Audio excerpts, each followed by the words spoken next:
akan memasuki pembelajaran kita yang kedua.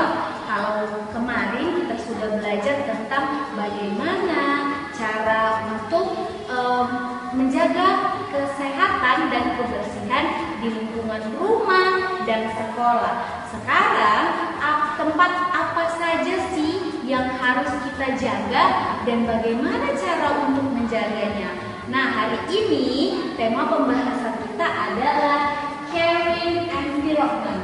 Artinya kita harus peduli terhadap lingkungan. Oke, kita lihat slide berikutnya. Di video berikutnya ada beberapa hal atau tempat yang mana kita harus caring terhadapnya, harus peduli. Nah, banyak caranya, kita akan bahas di video selanjutnya.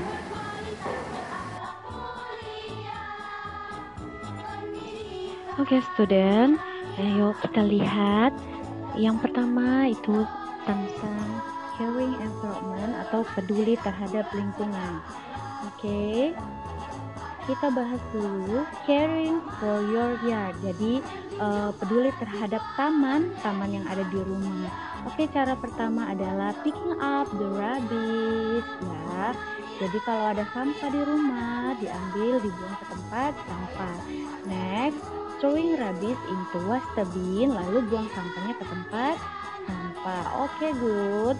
Next, yang ketiga, breaking up the dead leaves to make compost. Jadi kalau ada daun-daun yang jatuh, disapu, terus dikumpulkan, lalu dijadikan kompos. Oke, next, kita keeping the playground clean. Jadi tempat bermain kita juga harus dijaga agar tetap bersih. Caranya yang pertama adalah cleaning the playground ya, disapu, dibersihkan.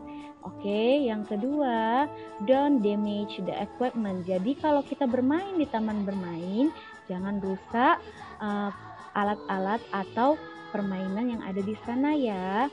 Oke, next, yang terakhir, there are have many plant and tree. Jadi di sana tuh harus ada pepohonan dan tumbuh-tumbuhan. Jadi tetap bagus tamannya. Next, selanjutnya, keeping the classroom clean. Jadi ini yang paling penting ya. Kalau kita sekolah, kita harus menjaga kebersihan dari kelas kita. Oke, caranya yang pertama, clean the floor, window, table, and desk. Jadi bersihkan ya nak, jendela, meja, baru kursi, lantai yang ada di kelasmu. Next, organization the classroom. Jadi disusun kelasnya dengan rapi. Selanjutnya, sweep and mop the floors. Jadi jangan lupa lantainya disapu dan dipel. Yang terakhir, put the rubbish in the bin. Jadi buang sampahnya harus di tempat sampah, tidak boleh di tempat yang lainnya. Oke, yang kelima, clean the board. Jadi papan tulis, kalau kita sudah selesai belajar, yuk rapikan papan tulisnya. Oke, next, keeping the school toilet clean. Nah, ini yang paling penting, menjaga kebersihan toilet. Toilet di sekolah kan suka bau ya. Ini ada beberapa cara agar kita tetap menjaga toilet kita agar tetap bersih. Yang pertama, flushing after use toilet. Jangan lupa untuk menyiram toilet setelah digunakan. Next, mopping the floor. Jadi jangan lupa toiletnya itu dipel.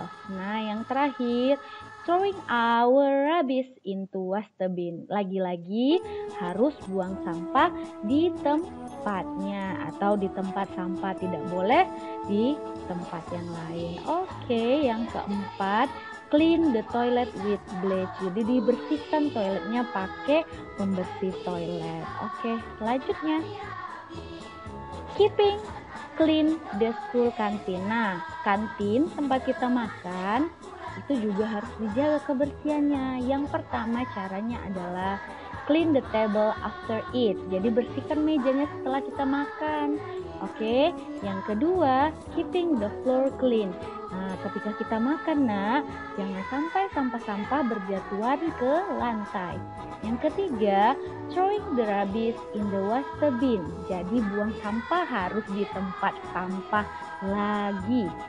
Oke, yang terakhir itu kita bahas tentang clean and dirty water. Jadi clean itu artinya bersih, dirty itu artinya kotor. Di sini kita bisa lihat ada air yang bersih dan air yang kotor. Oke, yang pertama, danger of dirty water. Kita bahas tentang bahaya-bahaya kalau kita minum air yang kotor. Yang pertama, can cause disease if we drink it or wash in it. Jadi kalau kita minum atau cuci baju atau pakaian pakai air yang kotor, maka kita bisa terkena penyakit. Oke, yang kedua, full of germ and rubbish like in the river. Jadi kalau misalnya airnya kotor, itu banyak kuman-kumannya, kuman-kuman berbahaya. Nah, apalagi kalau yang banyak sampahnya seperti di sungai-sungai saat ini, itu sangat berbahaya ya nak. Yang ketiga, flooding. Jadi bisa menyebabkan banjir. Kalau airnya kotor, banyak sampahnya, maka akan terjadi banjir. Next, kita bahas tentang activities that pollute river and lake.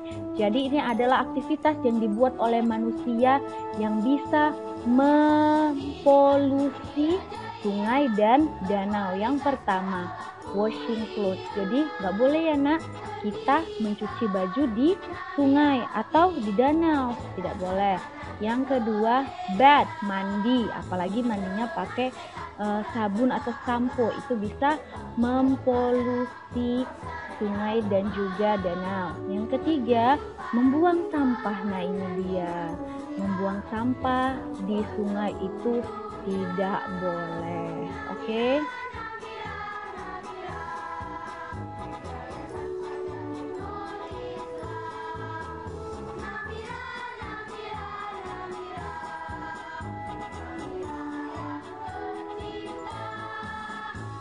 Nah, itulah tadi yang sudah kita pelajari tentang caring environment.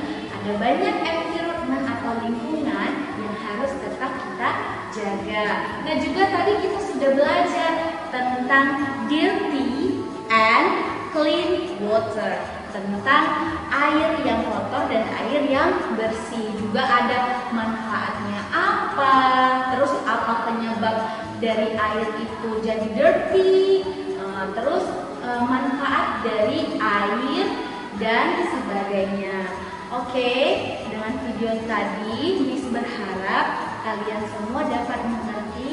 Thank you for today. Terima kasih buat hari ini. Keep healthy and keep learning in